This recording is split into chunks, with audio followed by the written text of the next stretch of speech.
So Lauren has written in and she says, I have always had a bit of a roadblock in my mind when it comes to fully embracing the whole idea of gardening, growing your own food, etc. I would love to hear from someone like Joel's wife or yourself who are preparing meals from these great ingredients and how it all plays out in your kitchen. In short, I want the juicy details. Ha ha ha. That was actually in the email. Like, I want to know what are farm families actually eating for breakfast, lunch, and dinner 7 days a week? Because if we are eating with the seasons, aren't we sacrificing some level of variety? And how do we try to offset that? Because I know that mung bean sprouts are healthy, but how do I realistically incorporate that into our meals? And will my kids even go for it? I need all the life hacks from a seasoned veteran. Thanks for all that you do, Lauren Flatch. All right, amazing questions, Lauren. Each one of these questions can be its own podcast. We're going to do our best to get to it. I've broken it down to the three main sections. The first is, let's share what we actually eat. Then we can talk about, does seasonal eating decrease variety and how we would combat that? And then we can talk about how to get your kids to eat healthy foods. All right, does that sound good, Joel? That sounds fine to me. Okay, so why don't you kick us off? Tell us what you eat, maybe what you and Teresa eat, breakfast, lunch, and dinner 7 days a week, as Lauren has posed. Yeah. Well, I'm at the stage of life where 2 meals a day is fine with me. Okay. So we have never, and even from early on here on the farm, we quit fixing lunch as a sit down, special meal, because she never knew when I was coming in, and it was just too much of an issue. So I've always eaten lunch as a catch as catch can, leftovers. You grab an apple, a slice of cheese, you grab if there's a little bit of leftover, whatever, beef stew, soup, whatever, anything, you just kind of catch as catch can. So lunch is pretty much leftovers. And by the way, I've written lately. I don't know if you've read it, but I've come to the conclusion that one of the single biggest benchmarks of knowing that you get food is, are you eating leftovers? Because if you're eating leftovers, it means you probably fixed a bunch of stuff and you had leftovers. The single most anti-family eating together component of our modern food systems is single service packaging. Go to the supermarket and single service, and you got all that extra packaging, and it's conducive to just individual eating. So I actually asked Teresa last night to give me a few things, and so we do eat seasonally, but think about variety. Think about the variety. Let's just take eggs. So I have pretty much eggs and sausage or bacon almost every single morning for breakfast. Okay, breakfast is my favorite meal. I've always gone out, spent an hour doing chores, and then I come in for breakfast. So I've already been up, out, worked for an hour and a half, then come in for breakfast. And so we always have raw milk. I drink raw milk like water. No coffee, by the way. I've never drunk a cup of coffee in my life. So there you go. There's a weird one, isn't it? And think about eggs. So think about eggs. You can have. We thought about this last night.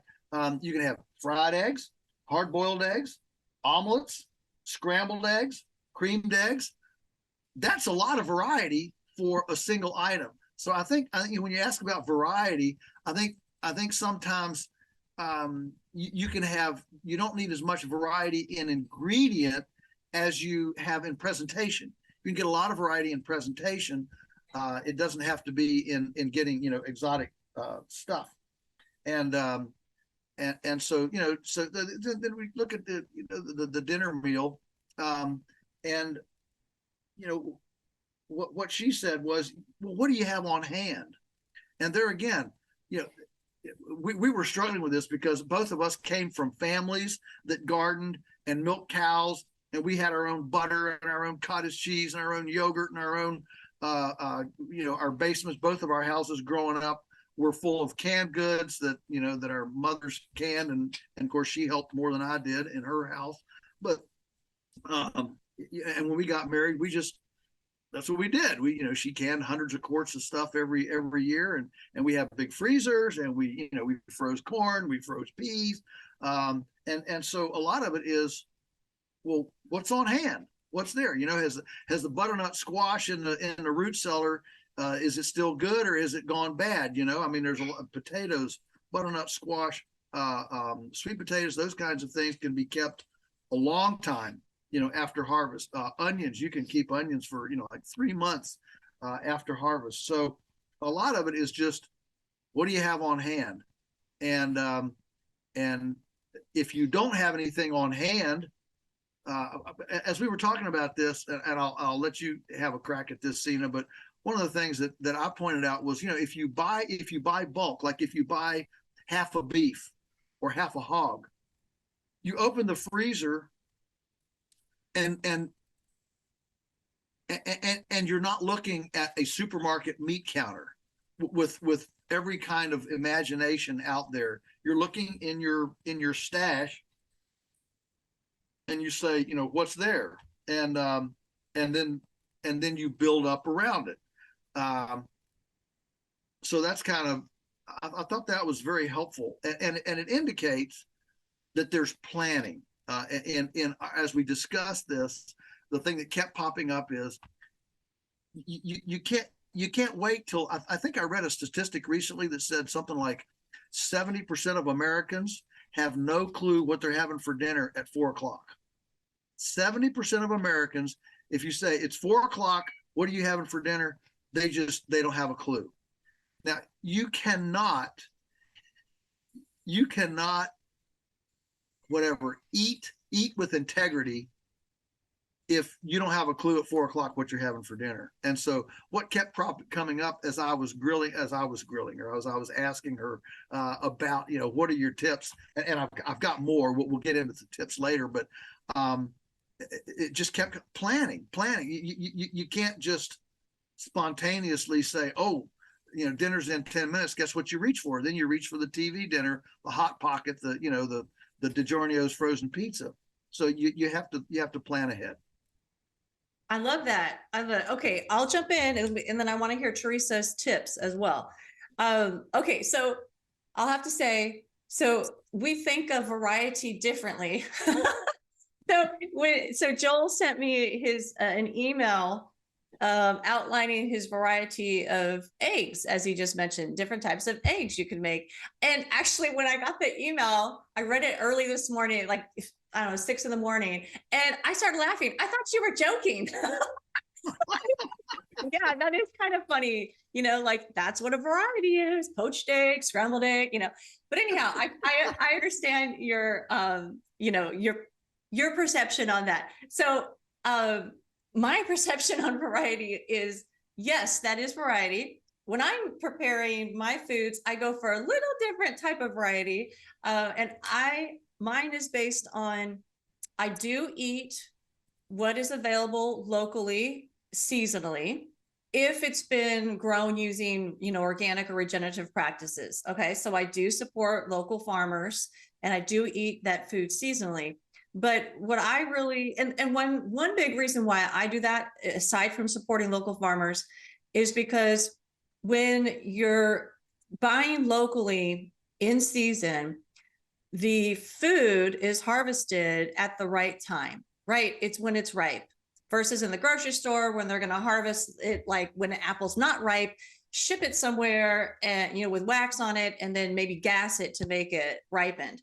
So when you pick it fresh, it has more of the optimal nutrient profile for optimal health in the human body.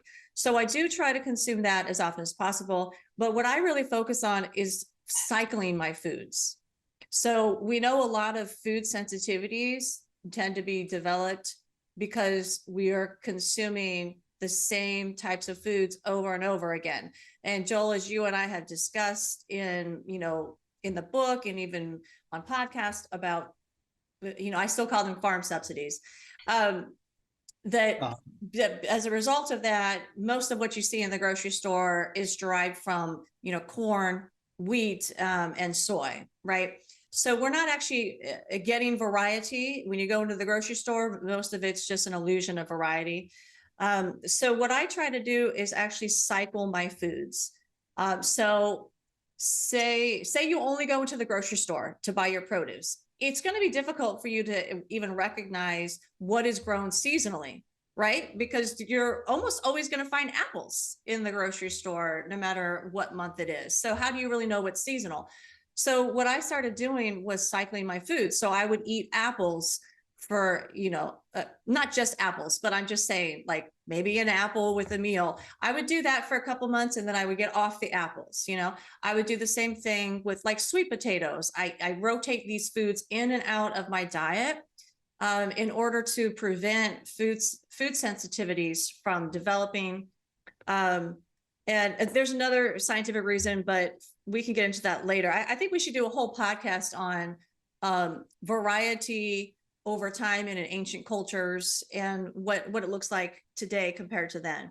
But my point is, I cycle my foods, and that is my main focus.